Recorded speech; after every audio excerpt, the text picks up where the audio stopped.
बिस्मिल्लाहिर्रहमानिर्रहीम। उम्मीद करता हूँ आप लोग खैरियत से होंगे।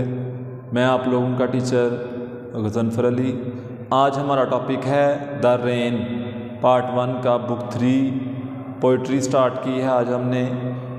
तो हमारी फर्स्ट पोएम है द रेन। द रेन एक बड़ी ही इंटरेस्टिंग और बेसिकली तौर पे देखा जाए तो बड़ी ही इंफॉर्मेटिव पोएम है। तो आइए स्टार्ट करते हैं द पोएम। इसमें सबसे पहले हम सीखेंगे रेफरेंस, आरटीसी सीखेंगे, रेफरेंस विद कॉन्टेक्स्ट, कि किस तरह से पेपर के अंदर रेफरेंस और कॉन्टेक्स्ट आना है। ट्रांसलेशन तो आती नहीं है पोइट्री में। कुछ बच्चे पूछते हैं कि सर इसमें ट्रांसलेशन आनी है, तो ट्रांसलेशन नहीं आएगी। ट्रांसलेशन सिर्फ आप लोगों की बुक 1 में से आती है। इसमें आप लोगों के 8 मार्क्स के आंसर क्वेश्चन आएंगे और 5 मार्क्स के आप लोगों का स्टैंजा आएगा। तो आइए हम सीखते हैं कि हमने स्टैंजा को किस तरह से अटेम्प्ट करना है। हमारी फर्स्ट पोएम है द रेन। द रेन में ये स्टैंजा नंबर 1 मैंने आप लिख दिया है बोर्ड के ऊपर। ये देखें, I hear leaves drinking rain, ये एक स्टैंजा है। इसके बारे में आप लोगों के पेपर में एक स्टैंजा आएगा और लिखा जाएगा कि explain with the context, explain this stanza with context to reference. अब यहाँ पर हम सबसे पहले रेफरेंस सीखेंगे। रेफरेंस का मतलब होता है, बेसिकली रेफरेंस का मतलब होता है हवाला देना, लेकिन यहाँ पर हम इसको रेफ़र करेंगे। हम बताएंगे कि ये लाइंस किस पोएम में से आई हैं। तो जैसे कि मैंने पहले डिस्कस किया है कि ये स्टैंजा हमने फर्स्ट वाली पोएम द रेन से लिया हुआ है, और फिर हम यहाँ पे बिल्कुल बेसिकली तौर पर लिख देंगे these lines have taken from the poem the rain, और साथ में राइटर का नाम लिखना है, पोएट का नाम लिखना है कि ये किस पोएट ने लिखी हैं। By W.H. डेविस, चूँकि द रेन W.H. डेविस ने लिखी है, तो हम यहाँ पर ये बता देंगे, मेंशन कर देंगे these lines have taken from the poem the rain by W.H. Davies. सिर्फ इतना आप लोगों ने फर्स्ट ईयर पार्ट 1 में आप लोगों के लिए इतना ही है, यही आप लोगों ने लिखना है। इसके बाद हम लिखेंगे कॉन्टेक्स्ट। कॉन्टेक्स्ट का मतलब यहाँ पर आ जाएगा, जैसे उसका मरकजी ख्याल आ जाएगा, मेन पॉइंट क्या आ जाएगा, थीम आ जाएगा। इसके अंदर कॉन्टेक्स्ट में थीम आ जाता है, मरकजी ख्याल आ जाता है। दिस सेंट्रल आइडिया आप इसको बोल सकते हैं, सेंट्रल आइडिया आ जाएगा। This simple and beautiful poem is about rain. ये सिंपल, बड़ी ही सिंपल पोएम है, किसी किस्म की कोई कन्फ्यूजन नहीं है। इसमें उसने वर्डिंग बड़ी ज़्यादा सिंपल यूज़ की हुई है। तो ये जो simple and beautiful poem is about rain, definitely nature के मुतल्लिक है, और इसका फिनोमिना टोटल तौर पर नेचर के अकॉर्डिंग है। The rain falls on the leaves.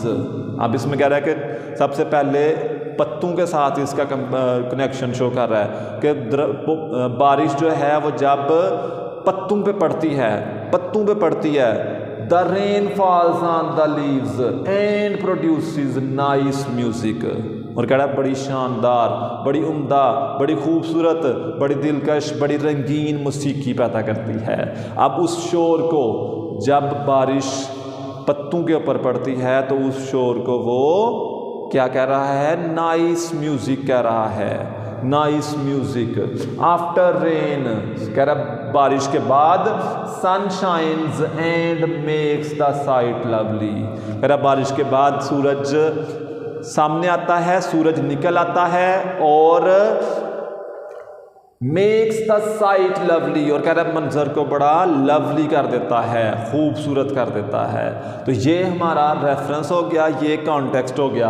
अब हमने जैसे कि पोएम के ऊपर, फर्स्ट पोएम अगर आप बुक पे देखें तो उसका फर्स्ट वाला स्टैंजा है I hear leaves drinking rain. मैं पत्तों को बारिश पीते हुए, बारिश का पानी पीते हुए सुनता हूँ। यानी वो जो बारिश जब पत्तों के ऊपर गिरती है तो जो आवाज़ पैदा होती है, इस लाइन में उसको बता रहा है, उसको डिस्कस कर रहा है। I hear leaves drinking rain, कह रहा है मैं बारिश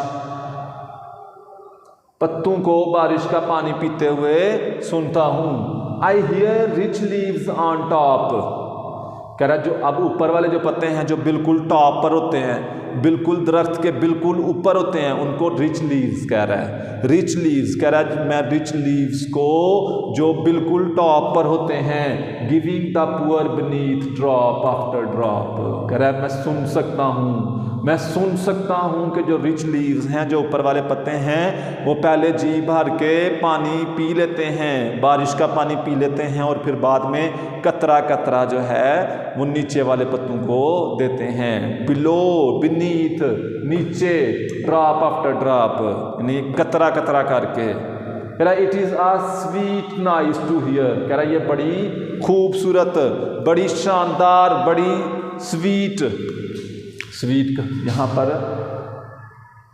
डबल ही जाएगा, स्वीट नाइस है। कह रहा मैं इस उम्दा आवाज़ को, मैं उस खूबसूरत आवाज़ को सुनता हूँ। These green leaves drinking near, कह रहा मैं इनको जब ये ग्रीन पत्ते, जब सब्ज़ पत्ते इस पानी को जज़ब करते हैं, पीते हैं, तो मैं उस मौसीकी को सुनता हूँ। यानी कि ये उसकी अटेंशन, ये उसका इंटरेस्ट ज़ाहिर कर रहा है। तो इसकी एक्सप्लेनेशन कुछ इस तरह से होगी। The poem is very sensitive, the poet is very sensitive, poet जो है ना वो बहुत ज़्यादा सेंसिटिव है, छोटी छोटी चीज़ों को गौर करता है, छोटी छोटी चीज़ों को जो है ना महसूस करता है, रियलाइज करता है, फील करता है। He hears more than what is to hear and sees, यानी वो उन जितना सुनना चाहिए उनसे कई हद तक ज़्यादा सुनता है। देन, और उन चीज़ों को देखता है, उन जो चीज़ें देखनी चाहिए, जिस हद तक देखनी चाहिए उनसे बढ़कर देखने की कोशिश करता है।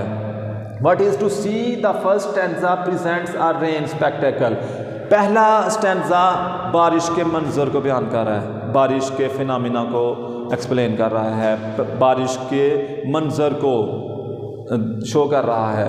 And it's cool effect on our minds, और हमारे दिमाग के ऊपर, हमारे ब्रेन के ऊपर, हमारी सेंसेस के ऊपर उसके ठंडे एहसास को ज़ाहिर करता है। The poet sensitivity enables him to hear the sound of raindrops which fall on the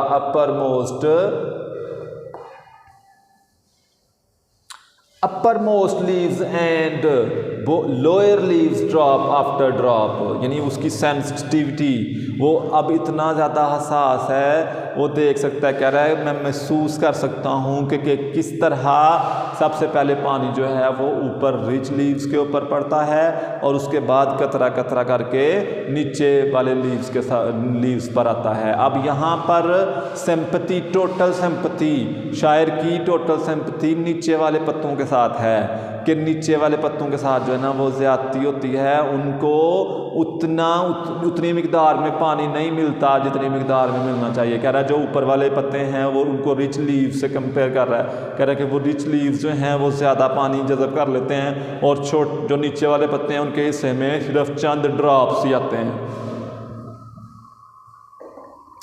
to the lower leaves creates a melody of sounds, कह रहा है जब पानी ऊपर टॉप लीव्स पर पड़ता है और फिर नीचे आहिस्ता आहिस्ता नीचे वाले पत्तों तक आता है, तो कह रहा है ये मौसीकी, ये आवाज़ एक मौसीकी की तरह है, एक मेलोडी की तरह है, एक म्यूज़िक की तरह मैं सुनता हूँ। यानी मुझे बड़ा फरहत अंगेज़ मंजर लगता है, मुझे बड़ा खुशगवार मंजर लगता है। There is a beautiful message in the stanza, कह रहा है इसमें एक बड़ा ही शानदार मैसेज दिया है पोइट ने। अब वो क्या है आए देखते हैं। The stanza that is to be taken positively, कह रहा है बड़ा ही पॉजिटिवली उसने इसको देखा है, बड़ा ही मुस्बत अंदाज में उसने देखा है। और वो क्या है, इसमें मैं एक चीज़ आप लोगों को बताता चलूँ कि जो ऊपर वाले जो हाई लीव्स हैं, जो टॉप लीव्स हैं और जो लोअर बीनीथ लीव्स हैं, उन दोनों को, टॉप लीव्स को रिच पीपल के साथ कंपेयर कर रहा है और जो लोअर पुअर लीव्स हैं उनको पुअर पीपल के साथ कंपेयर करता है।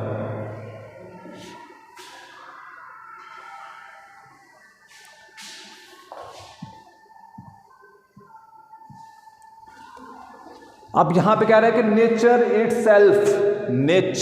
Itself teach us the lesson of love, कह रहा नेचर खुद जो है वो हमें एक तरह का मैसेज देती है, पैगाम देती है, मोहब्बत का पैगाम देती है। कोऑर्डिनेशन एंड सिंपैथी, कह रहा है कोऑर्डिनेशन का, हार्मोनी का, ताउन का और सखावत का और सिंपैथी का और हमदर्दी का पैगाम देती है, कह रहा है पैगाम देती है। According to the poet the top leaves stand for poor people, कह रहा जो टॉप लीव्स हैं वो stand for poor people. So dropping of rain water from upper most leaves to lower leaves look as the rich people give alms in the form of kind to the poor.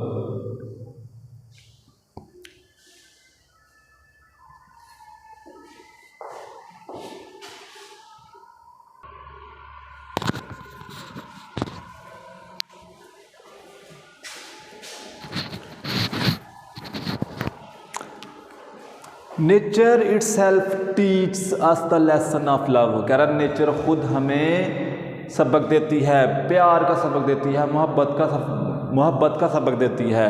Coordination and sympathy, coordination का, ताउन का और हमदर्दी का।